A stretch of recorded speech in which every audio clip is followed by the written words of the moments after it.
Good morning, students. Welcome to the biology class. Yesterday we discussed about the food chain, and today we will discuss a new topic, food web. In this picture you can see the number of the food chains. They are interlinking to each other. There is no one straight food chain. One organism is having more than one trophic levels, and they are being eaten by more than one organism. This network of the food chains is known as food web. So what is food web? In an ecosystem, the number of food chains exist. The length and complexity of the food chains are variable. Each organism is greatly eaten by two or more other kinds of organisms, which in turn are eaten by several other organisms. So instead of a straight line food chain, the relationship can be shown as series of branching lines. Thus, interlinking of food chains result in the formation of food web. So what is food web? That is the interlinking of food chains result in the formation of food web. The next is biomagnification. What is biomagnification? As the name indicates, it means accumulation or increased concentration of harmful chemicals in the body of living organism at each trophic level of a food chain. So how these chemicals accumulate in our body, how these harmful chemicals enter our body through the food chain. During the cropping, the farmers use pesticides and other chemicals to protect our crops from diseases and pests.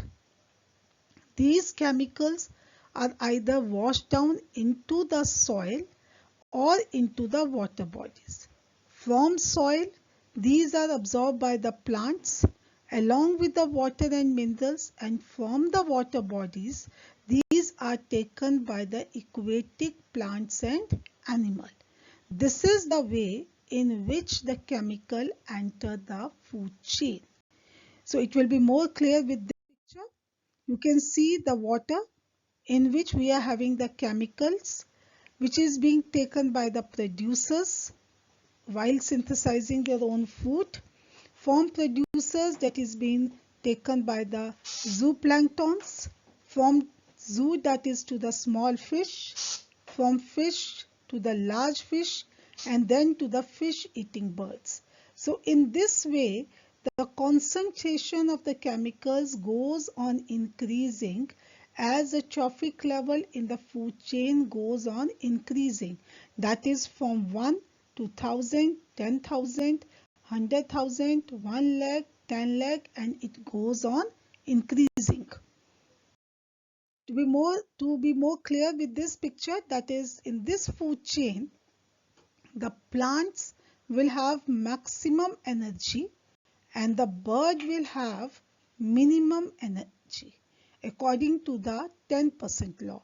So in the food chain, when we talk about the energy, the plants have maximum energy, that is of the first trophic level, and the birds will have minimum energy, that is at the last trophic level according to the 10% law. Similarly, if we talk about the chemical concentration of this food chain, then the plants will have minimum concentration and the birds will have the maximum, because biomagnification, or you can say the concentration of chemicals, goes on increasing as the food chain or as the trophic level goes on increasing in the food chain.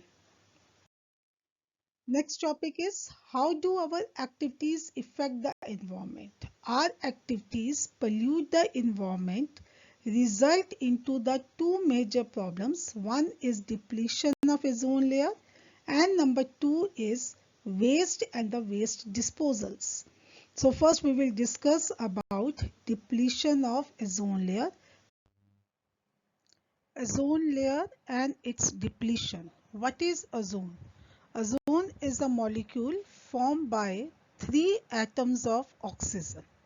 Formation of ozone. Ozone at higher level of atmosphere is product of UV radiations acting on the oxygen. You can see in this picture that is UV radiations acting on the oxygen molecule, splitting them into the free oxygen atom. This free oxygen atom combined with the molecular oxygen to form the ozone. Function of ozone layer. Significance of ozone layer: it shields the surface of the earth, it protects the surface of the earth from ultraviolet or UV radiations from the sun. Causes of ozone depletion. The chemical which is responsible for the depletion of ozone layer is chlorofluorocarbons. CFC are responsible for the depletion of ozone layer. These compounds enter the atmosphere through sprays, aerosols, refrigerators, air conditions, etc., which use CFC. Harmful effects of ozone depletion. What will the consequences? What are the harmful effects if ozone layer get depleted?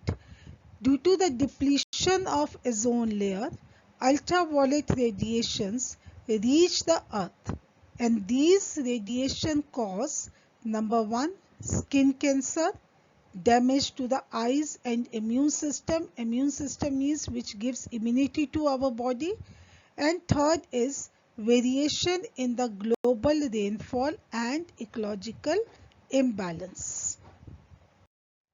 What step we should take to limit this damage? To decrease the use of synthetic chemicals like chlorofluorocarbons, which are used as aerosol, refrigerant and in fire extinguishers. So इनका use करना धीरे धीरे कम कर दे, जिससे कि ozone depletion कम हो जाएगी. In 1987, the United Nations Environment Programme UNEP succeeding in forging an agreement to freeze CFC production at 1986 level. So these steps have been taken to limit the damage so that ozone layer should not deplete, ultraviolet radiation should not reach to the earth's surface, and there should be no harmful effect to the human body. Next is the review questions. What is food chain? Explain with the help of example. We have already discussed. Now in the second question you can see the following organism form a food chain, and organisms are insect, hawk, grass, snake, frog. So what will be the food chain? Starting from the producer, that is grass, then insect. Insect is being eaten by the frog, frog by the snake and snake by the hawk. Question is, which of these will have the highest concentration of non-biodegradable chemicals? So when the food chain is consists of grass, then insect, then frog, then snake and then hawk. So which will have the highest? Which will be at the top trophic level. The hawk will have the highest concentration of non-biodegradable chemicals because it is at the highest position of the trophic level. And the name the phenomena, that is your biomagnification. Ozone is deadly poisonous, still it performs an essential function because it protects the earth's surface from the harmful ultraviolet radiations. Is it clear to all of you? Till then, thank you, goodbye.